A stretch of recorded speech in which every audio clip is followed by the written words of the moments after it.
Warpugs.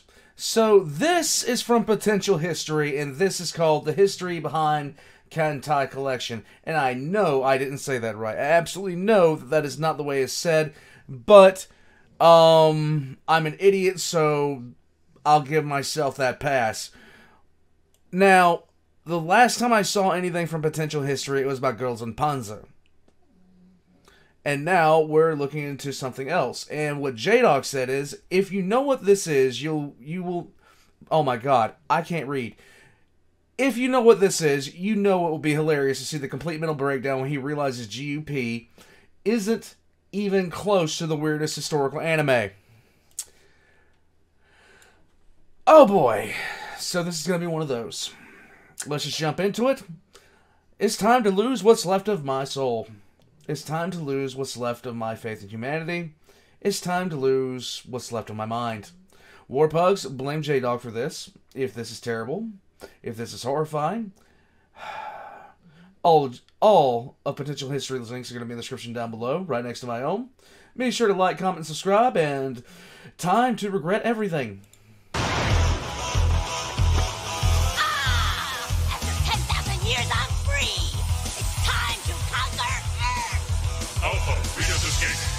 Recruit a team of teenagers with attitudes.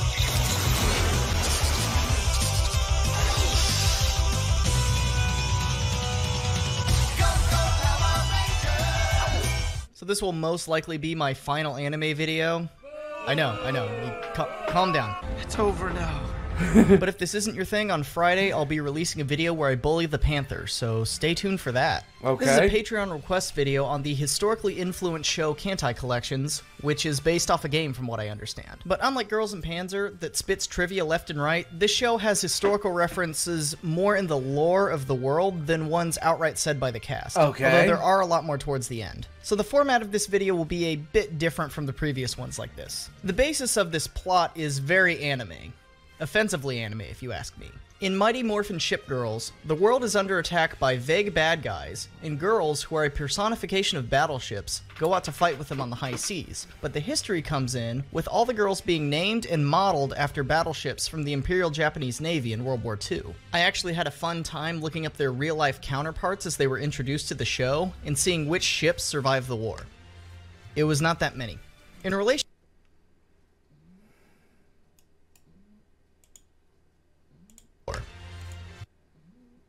That's a lot of waifus getting destroyed. I'm just saying. It was not that many.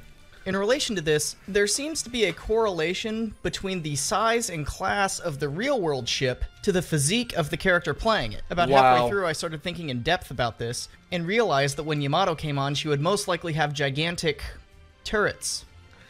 Oh my god, I was right! But the outfits they wear to look like ships are pretty creative, I'll give them that. There are a handful of references to the war in general, though. Lack of supplies and consumption of fuel is a recurring theme. The Fleet Girls' commanders are often talking about how they have to do a lot with very little, and this is often the situation that the Japanese Navy, and the Japanese Armed Forces, if we're being honest, had to deal with as the longer the war went on, supplies dwindled. And this often became exacerbated with the large amounts of resources the larger ships consume to get from place to place. This is actually shown in the series via how much food is required to keep the girls going, and it is scaled based upon ship size, with the Yamato obviously eating a lot. Speaking of Yamato, she was probably the best part of the series for me. And not for that reason. But because of how the show blatantly shits on the ship's performance in World War II. Nice. In the episode where she is introduced, aptly titled, I Am Not a Hotel, it is mentioned how she has never fought and has been purposefully kept in docks because the loss would be too big of a hit to morale. There's even a scene where some of the girls attempt to tow her out to sea, but they comment on how heavy she is and how it's extremely difficult, referencing the size and weight of the real ship. For more information on the real Yamato, go here and check out my video on it. Basically, one of the Yamato's cannons was heavier than a U.S. destroyer, and that's a frightening, utterly horrifying concept. But references include concerns over the Fleet Girls' codes being broken, which was accomplished by the United States during World War II by mid-1942 and continuing throughout the war. A fair amount of infighting between the different characters, which, although vague, could be references to the infighting within the Japanese military between the branches. And lastly, the order in which the ships or girls are sunk or damaged that roughly attempts to fit what happened historically, except for some glaring errors at the end. This show is extremely upset with the fact that Japan lost World War II. The vague enemies that I mentioned before clearly have to be the Americans if the girls are so minutely modeled as the Japanese Navy. The issue with this, though, is that the girls are the main characters and therefore have to win, and the showrunners use this as their out to create an alternate history where Japan defeats the US. And I know that seems a little accusatory, but if they wanted to keep it more broad, they probably could have. I mean, the last battle is obviously the Battle of Midway, given the thinly veiled codename for it. I actually looked it up. It is just the Japanese codename for the Battle of Midway. And how that battle is laid out, with a totally not American airbase girl on an island, surrounded by a fleet of totally not Americans, including a few carriers.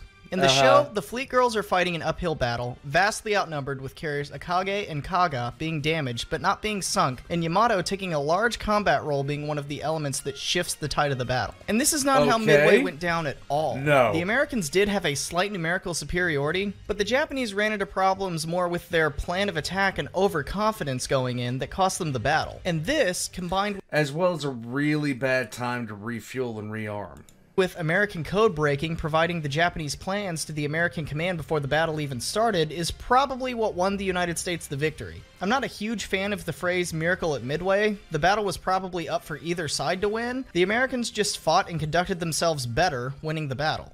I'll probably have a video coming on this later. And that's why the tone of this final battle strikes me as so strange. Maybe we're talking about hindsight and the stereotype post-war of the United States Navy overwhelming the Imperial Japanese Navy, but regardless of intentions, the picture painted is objectively wrong. There are also smaller details that don't make any sense at all. Yamato was technically present at Midway, but never really got close enough to actually fight. The carriers Akagi and Kaga were heavily damaged as shown in the episode, but they didn't make it back alive. They were scuttled by Japanese destroyers once it was decided that they were most likely beyond repair for the situation that they were in. And I know this is kind of a weird hill to die on, because this is obviously not supposed to be a historical work, and I completely agree with you. I don't necessarily care about how wrong the show is or that it exists. The whole thing just strikes me as an incredibly weird way to come to terms with a dark time in your culture's past. Yeah. The equivalent of this in the US would be something like teenage girls fighting for the South and winning the Battle of Gettysburg, which is probably something I would watch just for the memes, but you have to sit back once you were done watching and be forced to reflect on what the intent was there. If there are any more series that strike this tone, let me know in the comments below. I'm kind of curious how common this sort of reconciliation is. As stated before, this is a custom video for Takao Aoki, a member at the highest tier on my Patreon, so thank you to them and all my patrons on Patreon, especially the ones on the screen. Thank you all for watching, and I'll see you next time. Well, there you go. Okay, so seriously?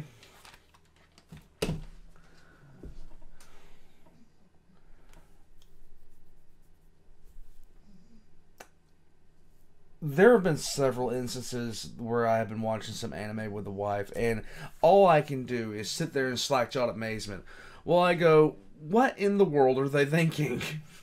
What happens on this island where this is the case? Somebody sat down and thought of this. And then I just sit back and grin because, well, damn, at times it's really funny. This is... I don't even know what to say about this. Then again, certain shows do exist. I'm not going to mention the shows by name, but you know what you know where I'm going with this one, that have just completely blown our mind as far as what in the hell's going on. But something like this, yeah, I could see it. I mean, it tells a bit of a different tale. It does use historical. If he says it, I'll 100% believe it. I've never watched this before. But the sheer fact the Yamato is basically useless throughout the entire thing until the reimagined Battle of Midway. That's so insanely accurate. It was the most terrifying thing on the water in the Pacific that never got the chance to throw hands. Like, never. Under any circumstance. Warpugs, well, actually it did get a chance to throw hands a couple of times, but it didn't really have the impact that they were hoping it would have. Warpugs, I'm going to head out from here, and I am going to go back to watching the anime that my wife wants to watch. Why? Because I don't have a choice in the matter. It's either that or watch nothing. And that makes me sad. I'm not going to tell you what I'm watching. Because it makes me sad. I do what I must. I do what I must. It is one of these days you will understand. You will understand why there's so much pain in these eyes. Until then, Warpals, like, comment, subscribe, and I'll see you guys next time. My pain is endless. My suffering